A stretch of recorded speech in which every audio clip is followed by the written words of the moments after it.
दोस्तों नमस्कार, मैं संजय शर्मा। आप देख रहे हैं 9 PM। पिछले 4 दिन से शहर में गहमा गहमी थी, चर्चा थी, पूरे उफान पर था चुनाव। और चर्चा ये भी थी कि विनोद जुनेजा कहाँ गया। पर्चा भरा, मोबाइल बंद और विनोद जुनेजा जी चले गए भारत भ्रमण पर।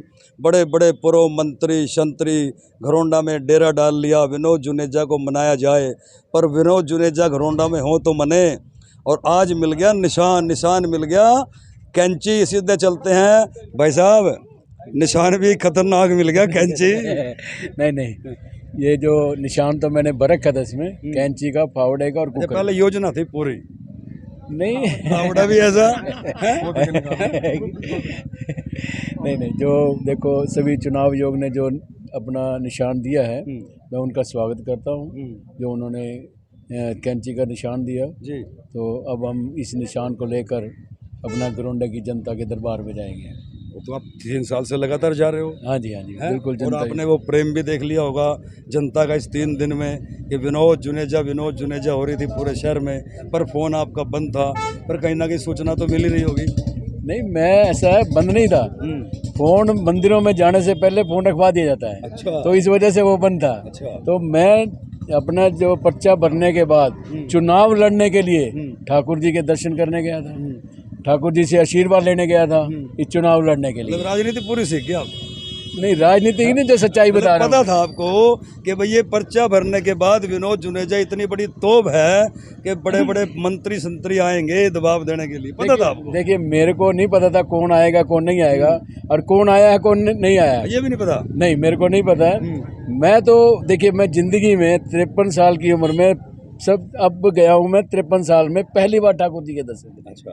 भी चुनाव लड़ना है तो ठाकुर जी के दर्शन करके आना। ठाकुर जी की वोट लेके आए पहले आप? हाँ, ठाकुर जी की वोट लेके आए हैं। हाँ, और उन्होंने वोट डाल दिया। परमात्मा चाहेगा तो विजयी होंगे। दबाव तो बहुत आया, परिवार पे भी, बिरादरी पे भी। वो तो मैं बिरादरी साथ खड़ी है। नहीं, मैं अब जाके पूछूंगा भी दबाव आया था या नहीं आया था। अभी तक मेरी कोई चर्चा नहीं हुई है न। मैं सीधा वहीं से ठाकुर जी के दरबार से सीधा यही। चुनावी मुद्दे क्या रहेंगे? चुनावी मुद्दे घरोंडा में जो विकास कार्य रह गए हैं उन विकास कार्यों को पूरा करने का, और जैसे स्वच्छ भारत हमारे मोदी जी ने बनाया है, इसी तरह घरोंडे को भी मैं स्वच्छ बनाने के लिए पूरा कार्य करूँगा। क्या लगता है, अनदेखी हुई है आपके साथ पार्टी में? इतने लंबे समय से आपका पूरा परिवार जुड़ा हुआ था और एक ही टिकट मांगी थी भाई, या तो सुदर्शन जुनेजा को मिल जाए या विनोद जुनेजा को मिल जाए, और जो है कोई किसी आदमी का नाम बिरादरी ने नहीं रखा था। क्या लगता है, अनदेखी हुई है? देखिए, पार्टी में कहीं ना कहीं अनदेखी तो हुई है, क्योंकि हम पार्टी में 1994 से मैं खुद इसमें काफ़ी पार्टी में सक्रियता से काम कर रहा था। मैं बॉम्बे में अधिवेशन पे भी गया, मैं यहाँ घरोंडा से प्रतिनिधित्व किया मैंने। तो अब कहीं ना कहीं पार्टी ने अनदेखी की। अनदेखी के बाद मैं अपनी घरोंडा की जनता जो मेरे से जुड़ी हुई है उनके दरबार में गया, और सभी मेरे जन सेवा मंच के कार्यकर्ता, सभी कार्यकर्ताओं के पास गया। मैं उनसे पूछा मैंने, क्योंकि उनका पहले से ही दबाव था चुनाव लड़ने का। तो मैं उनके दरबार में उनसे पूछा मैंने कि अब टिकट नहीं मिली है तो क्या करना है। तो उन्होंने कहा कि चुनाव लड़ना है, हमने हर हालत में चुनाव लड़ना है। तो मैं उनकी भावनाओं की कदर करते हुए या भावनाओं की कदर करते हुए नामांकन दाखिल किया था। बिरादरी के सम्मानित जो लोग हैं उनसे भी बात करेंगे। शेरू भाई है, शेरू भाई क्या लगता है? अनदेखी की थी, सुदर्शन जुनेजा भी कर रहे हैं, अब आपका क्या कहना है? देखो जी, हमारा तो यही कहना है, अगर एक इंसान पार्टी को अपने 25-30 साल दे सकता है तो क्या पार्टी उसको टिकट नहीं दे सकती? जबकि समीकरण भी इनके हाथ में थे। 36 बिरादरी इनके साथ चलने के लिए आज भी तैयार है, पहले भी तैयार रही है। हमेशा इन्होंने 36 बिरादरी की बात की है। हर बिरादरी की वोट, सबको पता था कि ये ऐसा कैंडिडेट है जो हर बिरादरी की वोट ले सकते हैं। अगर बीजेपी की तरफ से वोट मिल जाती, इनको टिकट मिल जाती तो। पर वही आपका पता है कि पूंजीपतियों की पार्टी बन के रह चुकी है महज।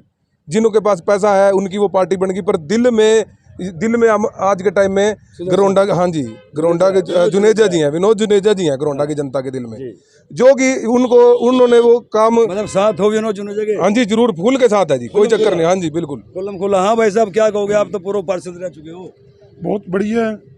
अगर टिकट मिल जाती तो अच्छी बात थी, जब नहीं मिली तो हमने भी इनको कहा इलेक्शन तो लड़ना ही लड़ना है, इलेक्शन किसी लड़ना है। कीमत पे लड़ना, तो साथ खड़े हो, हर हालत में। युवाओं से भी जानते हैं भाई साहब, क्या कहोगे? हर तरह से विनोद जुनेजा जी के साथ हर है। तरह से साथ हो। हाँ भाई साहब, क्या कहोगे? आप तो आगे रहते युवाओं में। भाई साहब तन मन धन से पहले भी कहा था और आज भी कह रहे जी। हैं, विनोद जुनेजा जी को वोट है, थी और रहेगी। रहेगी। तो जुनेजा जी समर्थक सारे आए हुए हैं आज, तो जनता को क्या संदेश देना मैं तो यही कह रहा हूँ, मैं सभी कार्यकर्ताओं से, सभी में अपने जितने भी जन सेवा, जो जन जन की सेवा करने के लिए हमेशा तैयार रहते हैं, मैं उनके दरबार में जाके, उनके पास जाकर मैंने उनसे पूछकर जब ही नामांकन किया मैंने, तो अब जनता को संदेश देना चाहूँगा कि मेरी प्यारी गोंडा की जनता, जो मैं गोंडा की जनता की सेवा करना चाहता हूँ, तो मेरी इस सेवा में पूरा साथ और सहयोग दें और मेरे को वोट देकर सफल बनाने का कार्य करें, क्योंकि मैं और दुगनी गति से उनकी सेवा कर सकूं। जनता से यही, मतदाताओं से यही निवेदन किया विनोद जुनेजा ने, जो इनकी अनदेखी हुई है। तो आज विनोद जुनेजा को आप सबकी ज़रूरत है, इनको आशीर्वाद दें, ये निवेदन इन्होंने किया है। और जब ये इनको चेयरमैन बना करके नगर पालिका सभागार में भेजेंगे, फिर ये आपकी सेवा के लिए 24 घंटे हाजिर रहेंगे। शेयर कीजिए और अपनी राय जरूर देते।